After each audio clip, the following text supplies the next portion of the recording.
Secretary of State, for finding the time and trouble to be here today as our guest of honour.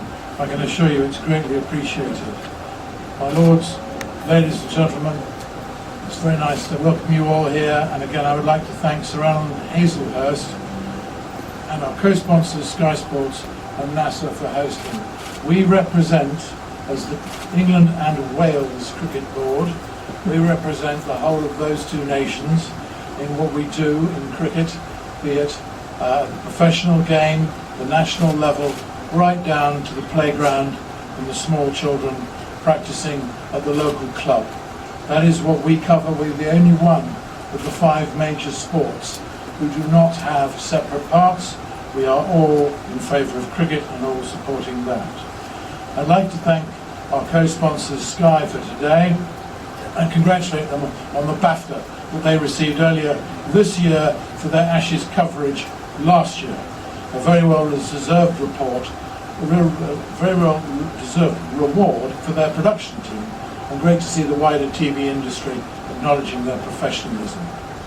I'm delighted that today so many representatives of our counties are here to meet you. There is an enormous amount of work going on across the country, led by the counties, to create more opportunities for more people to watch, play and volunteer in cricket. And I know volunteering is important in parliamentary terms, but for us it's absolutely essential. I'm not paid, and nor are my colleagues who sit on the board with me who are non-executive directors, and nor are the county chairman and many of their colleagues on committees, let alone of course all the people without whom we would not have recreational clubs whatsoever. And I think it's very important to realise just what that does. As we look at the 2,500 clubs that this year participated in the NatWest Cricket Force weekend, a weekend of the biggest single volunteering activity in sport in England and Wales, over 100,000 people turning up to paint or rebuild parts of their local clubs, supported by excellent local sponsorship, but it is a vital part of starting our new season. And for us, starting from the top of the game, if that's the right way to describe it, it has been a very busy summer for the England men's team. We have, throughout the summer, received the usual sensible comments in the media that we normally receive, and our captain has received widespread report from everybody except the media. And I think it was particularly heartening to hear the raucous cheers greeting Alistair Cook going back at lunch 48 not out on the first morning at Southampton. You don't often hear that much noise from a crowd, and I think they were making their voices and their views known deliberately.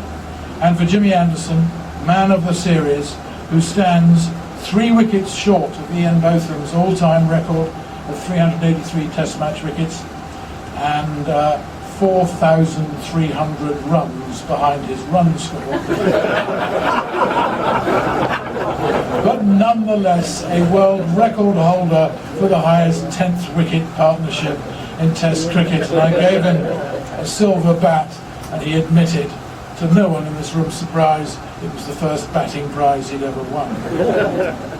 And as I'm sure you also know, the England women won the 3-match Royal London Series, and skipper Charlotte Edwards scored a record-breaking 9th ODI century in the second game at Scarborough. And all 3 matches were streamed live on our website. And it was excellent to see Charlotte being awarded a CBE in the Queen's Birthday Honours, and Vice-Captain Jenny Gunn being awarded an MBE. And to go with that, this year we announced an improved rewards package for the England women's team with 18 players awarded central contracts to go full-time, and I'm delighted that rugby has followed as usual cricket's lead. And we welcome Sky's ongoing commitment to raise the profile of women's cricket. We've had live coverages of all our 2020 internationals against South Africa. The county game continues to thrive across all formats. This season's new NatWest T20 Blast tournament attracted the highest recorded figure since the competition was introduced in 2003 of more than 700,000 people, and we had a record finals day at Edgbaston of nearly 24,000.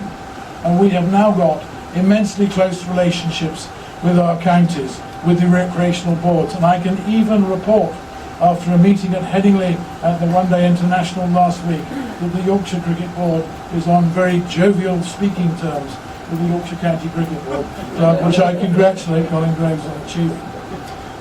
And it is very important, if I may put this into perspective.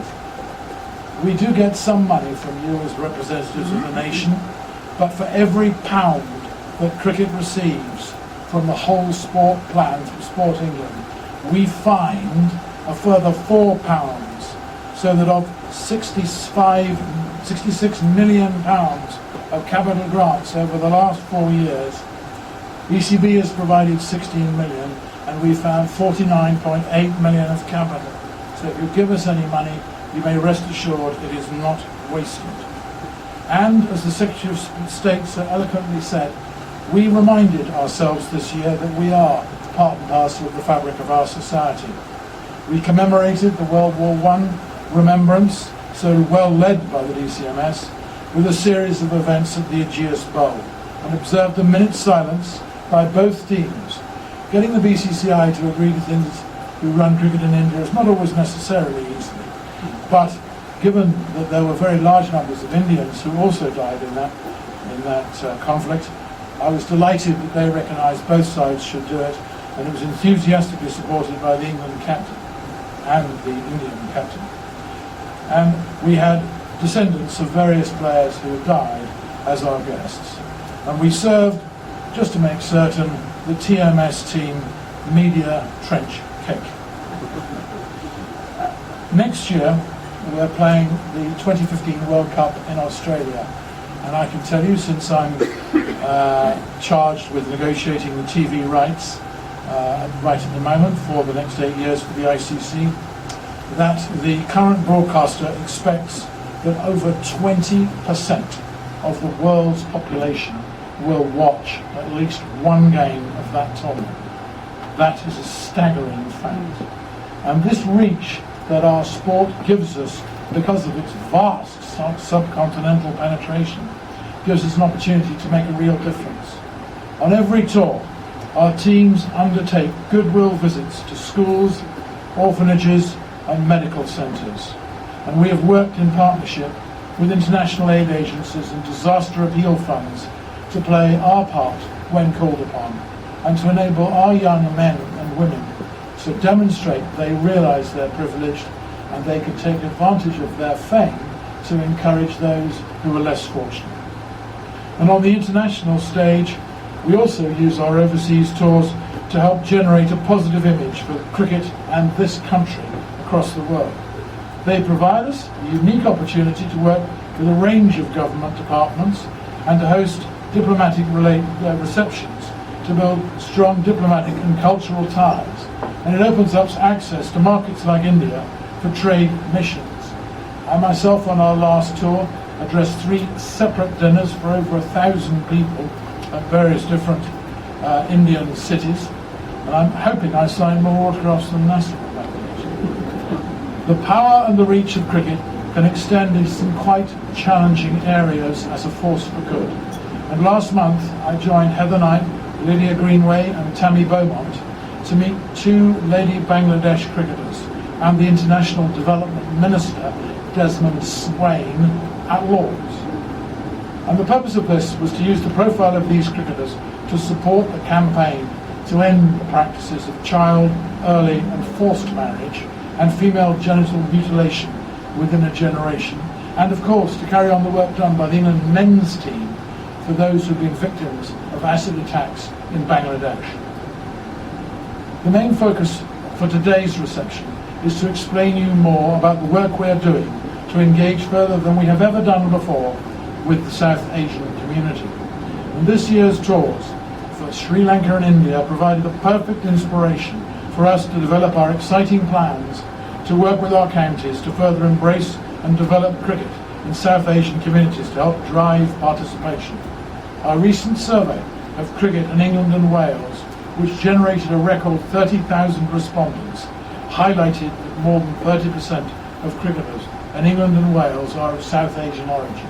And in that context, I would like to say that the England and Wales Cricket Board and Team England are immensely proud of Moeen Ali, both as a person and as an England cricketer.